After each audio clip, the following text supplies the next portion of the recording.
My name is Madison, and I came into this world as an afterthought. Born to parents already in their 40s, they already had a 10-year-old daughter. More than enough, they believed. We didn't plan for you, my mother often said, not maliciously, but matter-of-factly, as if stating the weather. If it weren't for your grandparents' insistence. She'd trail off, leaving the rest unsaid. The message was clear. I was here because my maternal grandparents had convinced my reluctant parents to have another child. They were overjoyed at the prospect of a second granddaughter, while my parents viewed me as an obligation they hadn't asked for. My sister, Sarah, was already deep in the world of teenage concerns when I arrived. She wasn't cruel or mean. She simply acted as if I didn't exist. While I played with my dolls in the corner of our shared living room, she'd be sprawled on the couch, talking on the phone about boys and college applications, completely oblivious to my presence. "Sarah, honey, don't forget your SAT prep books," Mom would say, carefully arranging them in her backpack. Meanwhile, I'd sit at the kitchen table, waiting for someone to notice I needed help with my homework. Help rarely came from my parents. Instead, they developed a routine that shaped my entire childhood. Every morning, they dropped me off at my grandparents' house. "You wanted her," my father would say to my grandfather, keys jingling in his hand as he prepared to leave for work. "She's all yours." My grandparents' house became my real home. They picked me up from school, helped me with my homework, took me to the park, and made sure I was fed and cared for. Only late at night would my parents come to collect me, usually looking tired and slightly annoyed at having to make the trip. "Madison," my grandmother would say, hugging me goodbye each night, "you're the best thing that ever happened to us." And in those moments, wrapped in her warm embrace, I could almost forget that I wasn't wanted elsewhere. This pattern continued day after day, year after year. While my sister prepared for her bright future, I learned to navigate life as an afterthought in my own home. But my grandparents' love was constant, unwavering. It was in their home that I learned what it meant to be truly valued. One day, my grandfather said, as we worked on my math homework, "You'll understand that sometimes the best things in life aren't planned." He winked at me, and for a moment, the weight of being unwanted lifted from my small shoulders. With Sarah away at college, I thought things might change at home. Maybe my parents would finally see me, the daughter who remained. I couldn't have been more wrong. "Madison," my mother's voice reached me before I could even drop my backpack after school. "The house needs cleaning. Start with the bathrooms." What had once been Sarah's chores now became mine, along with a host of new responsibilities. The washing machine became my constant companion. I learned all its quirks and settings by heart. The housework seemed endless. "You live here, you need to contribute," my father would say whenever I showed the slightest hesitation. "Your sister always did her part." By the time I was 14, I had graduated from cleaning to cooking. It wasn't a gradual transition. One day, my mother simply stopped making dinner. "You're old enough now," she announced one morning. "We expect dinner ready when we get home from work." That first night, I made spaghetti. It was slightly overcooked but edible. My parents ate in silence. Then, my father looked up from his plate. "Tomorrow, try something with chicken," he said, his tone making it clear this wasn't a suggestion. My only escape was dreaming about college. Every night, after finishing the dishes, I'd retreat to my room and browse university websites. I'd imagine myself walking across different campuses, far away from the endless chores and cold silences. Then, when I was 16, Sarah came home with news that changed everything. She bounced through the front door one Sunday afternoon, dragging a tall, well-dressed man behind her. "Mom, Dad," she squealed, "this is James. We're engaged." You'd think someone had just announced they'd won the lottery. My parents jumped from their seats. My mother cried tears of joy. My father was already pulling out his phone to call relatives. "We'll pay for everything," my mother declared, hugging Sarah. "Our first daughter's wedding has to be perfect." The wedding preparations consumed our house for months. Every conversation revolved around flowers, venues, and guest lists. Money seemed to flow like water: designer dresses, premium vendors, top-tier everything. My grandparents attended the wedding, but seemed uncomfortable with the extravagance. I caught my grandmother frowning at the ice sculpture that probably cost more than a semester of college tuition.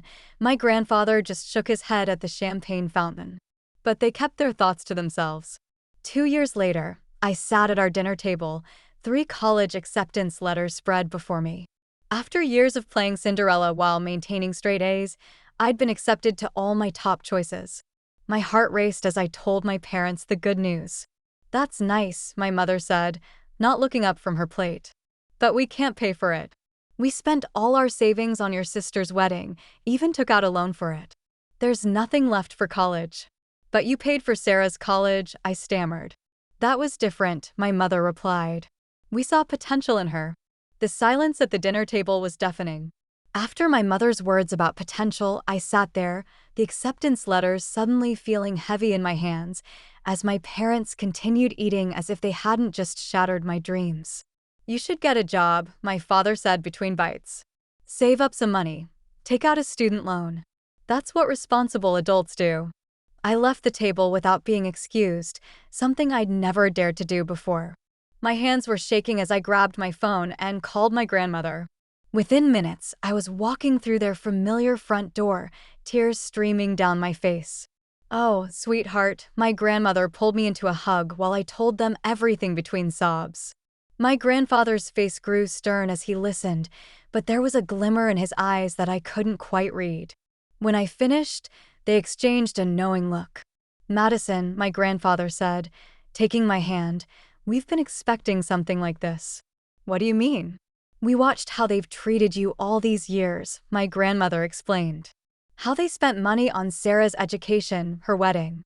We knew they might do this to you." My grandfather stood up and walked to his study. When he returned, he was holding a folder. "We've been saving for your education since the day you were born," he said, opening the folder to reveal bank statements. "You can choose any of those 3 colleges. We've got you covered." That night, I went home and packed my things, not everything, just what I needed.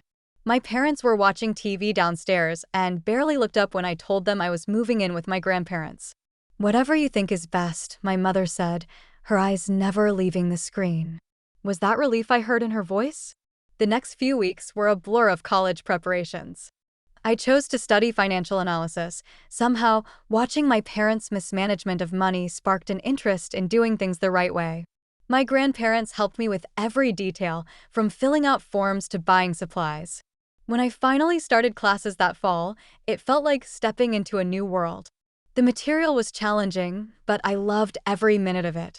Each class felt like a step away from my old life and toward something better. My professors noticed my enthusiasm, and soon I stayed after class to discuss complex financial concepts. For the first time in my life, someone besides my grandparents saw potential in me, real potential. My second year of college was in full swing when my grandmother called with some interesting news about Sarah. "Your sister's having trouble," she said during one of our weekly calls. "Her marketing career isn't taking off like she hoped, and James can't seem to hold down a job. They're constantly asking your parents for money." I wasn't surprised when she told me they were getting it. "Your mother emptied her retirement account last month to help them with rent," my grandmother sighed. "They just can't say no to her." A year later, the situation got worse. Sarah and James couldn't make rent anymore, even with my parents' help. They moved back into my old bedroom, the one I'd spent years keeping spotlessly clean. The irony wasn't lost on me. Meanwhile, I was thriving. My professors had helped me land internships at prestigious financial firms, where I discovered I had a real talent for solving complex financial puzzles. Each challenging project made me more certain I'd chosen the right path. "You've got an instinct for this," my supervisor at Morgan Stanley told me during my performance review. "We'd love to have you back next summer."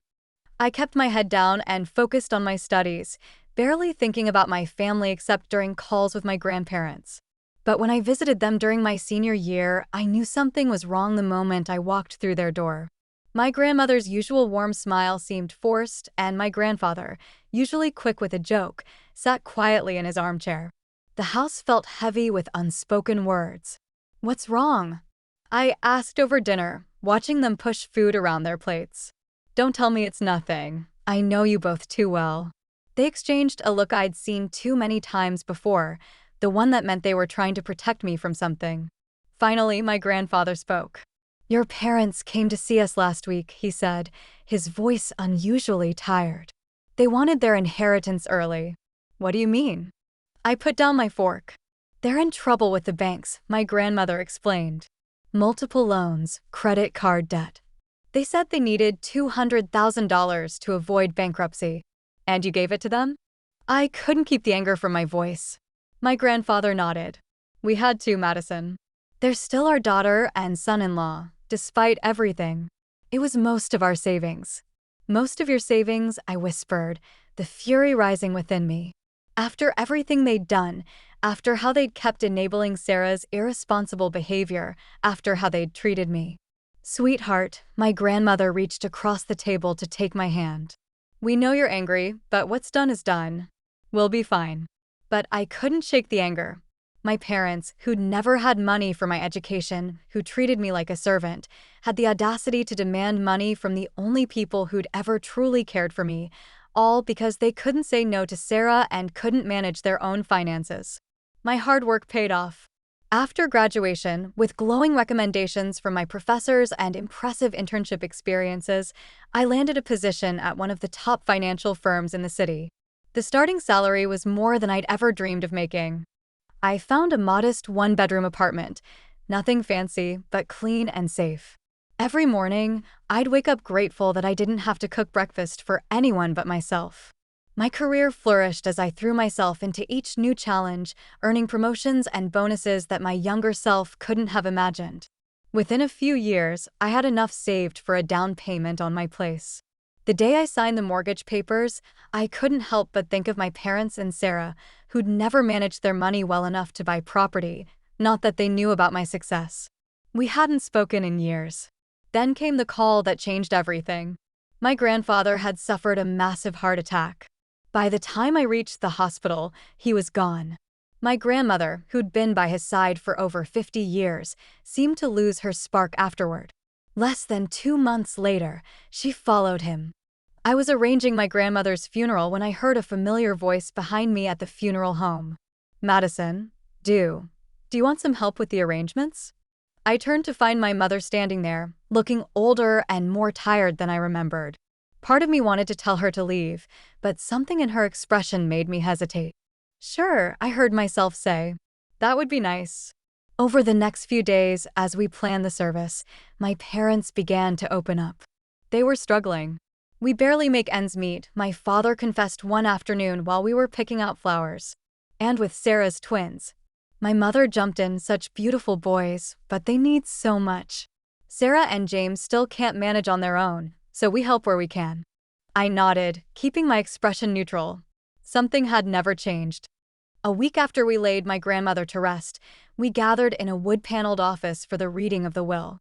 I sat across from my parents, with Sarah and James slouched in chairs beside them. The room smelled of old papers and furniture polish, and the tension was thick enough to cut with a knife. The notary, Mr. Patterson, adjusted his glasses and began reading in a monotone voice. I expected the usual legal jargon, but what came next made everyone sit up straight. "To our beloved granddaughter, Madison," he read, "we leave our house at 1542 Maple Street and the sum of $150,000. The silence that followed was deafening. Sarah's mouth fell open, and my mother gripped my father's arm so hard her knuckles turned white. Mr. Patterson cleared his throat and continued. "And a personal note from Mr. Henderson to his daughter, Margaret." He looked at my mother. "The note reads, 'Margaret, remember that we gave you $200,000 when you needed it most. This is our final decision, and we trust you will respect it as we respect your needs.'" My mother's face flushed red, then pale. My father stared at the floor, while Sarah and James exchanged worried glances. After the notary finished and gathered his papers, my parents approached me in the parking lot. The competent demeanor they'd shown during the funeral arrangements was gone, replaced by something almost desperate. "Madison, honey," my mother began, her voice trembling, "you have to understand, we always thought we'd inherit the house. We were counting on it. We're struggling. The mortgage. Sarah's family's expenses." My father added, running his hand through his gray hair. We could use the house. I looked at them both, remembering all the years of neglect, the constant reminders that I wasn't wanted, and the refusal to help with my education. No, I said firmly. The house is mine. That's what Grandma and Grandpa wanted. They continued pleading, following me to my car, but I stood firm. Sarah joined in, talking about how her boys needed a yard to play in, but I simply got in my car and drove away. A week later, my phone rang. It was my mother, asking me to come over for dinner. Something in her voice sounded different, humbled. Perhaps against my better judgment, I agreed. Pulling up to my childhood home was like stepping back in time, except everything looked shabbier than I remembered. The paint was peeling, the gutter sagged, and the once pristine lawn was patchy and overgrown. Inside, the house was crowded but clean. Sarah's twins, Tommy and Jake, ran circles around the living room while James half-heartedly told them to settle down. The boys were cute. They had Sarah's eyes and James's curly hair. Madison, my mother smiled, pulling me into an awkward hug. We made your favorite pot roast. That's not my favorite, I said automatically. That's Sarah's favorite. An uncomfortable silence followed, broken by my father clearing his throat. Well, why don't you tell us what your favorite food is? We'd love to know. And surprisingly, they seemed genuinely interested. Over dinner, they asked about my job, my apartment, my hobbies. They listened when I talked about my work in finance, though I could tell most of it went over their heads. That dinner led to another, then another. Soon, I was joining them for holidays, bringing gifts for the twins, and even helping Sarah with their homework. Sometimes, when they mentioned the house needed repairs, I found myself offering to help. I paid for a new roof, fixed the heating system, and repainted the exterior. Each time I wrote a check, my parents would tear up with gratitude. "You're too good to us," my mother would say, hugging me. "We don't deserve this." You're right, I would think, but never say it aloud, because despite everything, despite all the years of hurt and neglect, some small part of me still wanted to believe people could change. The years passed, and my career continued to flourish. Each promotion brought new opportunities, and my investment portfolio grew substantially. Meanwhile, my relationship with my parents seemed to strengthen. They were getting older. Both were over 70 now, and I found myself wanting to do something meaningful for them. "I've been thinking," I said during one of our Sunday dinners, watching my father struggle up from his chair. "This house isn't suitable for you anymore. I want to buy you a new house, something single-story, with a nice garden but easier to maintain, something that would be comfortable for your retirement years." Their reaction surprised me, actual tears of joy. We spent the next few weeks house hunting together and finally found the perfect place, a beautiful ranch-style home in a quiet neighborhood with wide doorways and no stairs. After closing my checkbook, my parents couldn't stop talking about how excited they were. "We need to have a proper housewarming party," my father declared. "Let us arrange everything. It's the least we can do." That would be lovely, I agreed, planning to present them with the deed during the celebration. "Just let me know when." Weeks passed. I was busy with work, but I kept expecting an invitation. When nothing came, I started asking about the date. "Oh, we're still planning," my mother would say. "You know how these things take time. We want it to be perfect." My father would add, "We'll let you know soon." Something about their vague responses niggled at me. One evening, after another deflecting phone call from my mother, I found myself typing Sarah's name into Facebook. I hadn't looked at her profile in years. We weren't connected on any social media. There it was, posted just hours ago. "So excited for Mom and Dad's housewarming party this Saturday. The house is gorgeous. Can't wait to celebrate with everyone." The post had dozens of comments from relatives and friends, all confirming their attendance. Photos showed decorations being set up and caterers being booked. This wasn't a last-minute gathering. This had been planned for weeks. My hand shaking slightly, I called my mother. "Hi, Mom." I kept my voice casual. "Just checking in about the housewarming party. Have you set a date yet?" "Oh, honey, not yet," she replied smoothly. "Probably in a couple of weeks. We're still working out the details. We want everyone to be able to come. Everyone except me." That Saturday, I parked my car a block away from the house I'd bought. Music and laughter drifted through the evening air. Through the large front windows, I could see dozens of people milling about, relatives I recognized, friends of my parents, and Sarah's social circle. The front door was unlocked, of course, it was. They were expecting everyone except the person who owned the house. I slipped in quietly, following the sound of my father's voice to the living room. And after all these years of hard work, we finally did it, he was saying to a group of attentive listeners. Bought our dream home. Don't forget about Sarah, my mother added proudly. She helped so much with the down payment, such a wonderful daughter, always taking care of her parents. Someone commented, unlike some people. My mother said pointedly, our younger daughter hasn't helped us at all. Probably too busy with her career to care about family. I stood in the doorway, heat rising to my face as I watched this performance. Sarah beamed beside them, her 7-year-old twins running between the guests.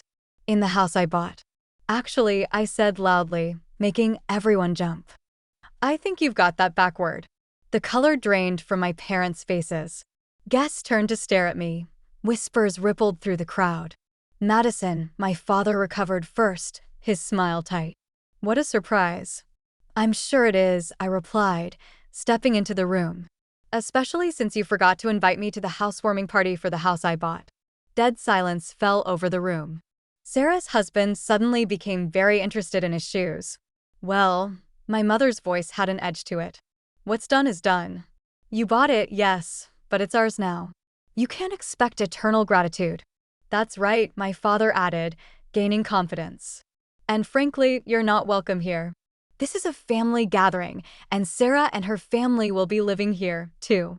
My mother announced they've already sold their house. It's all arranged. I couldn't help but laugh, a cold, harsh sound that made several guests step back. Reaching into my bag, I pulled out a folder. You seem to be confused about something, I said, opening the folder to reveal the deed and ownership papers. This house belongs to me. I never signed it over to you. I was planning to give it to you tonight at what I thought would be a proper housewarming party. My mother's face went from pale to ashen. My father started to sputter. I turned to address the stunned guests. Now, I'd like everyone to leave. This is my house and the party's over. You can't do this. My mother's voice rose to a shriek. We're your parents. No, I said quietly. You're just the people who gave birth to me. My real parents, my grandparents, taught me that family means more than blood. They also taught me about finances, which is why I own this house and you don't. They left in tears, my parents, Sarah, James, the twins, and all their guests. I watched from the front porch as they drove away, one by one until the street was empty.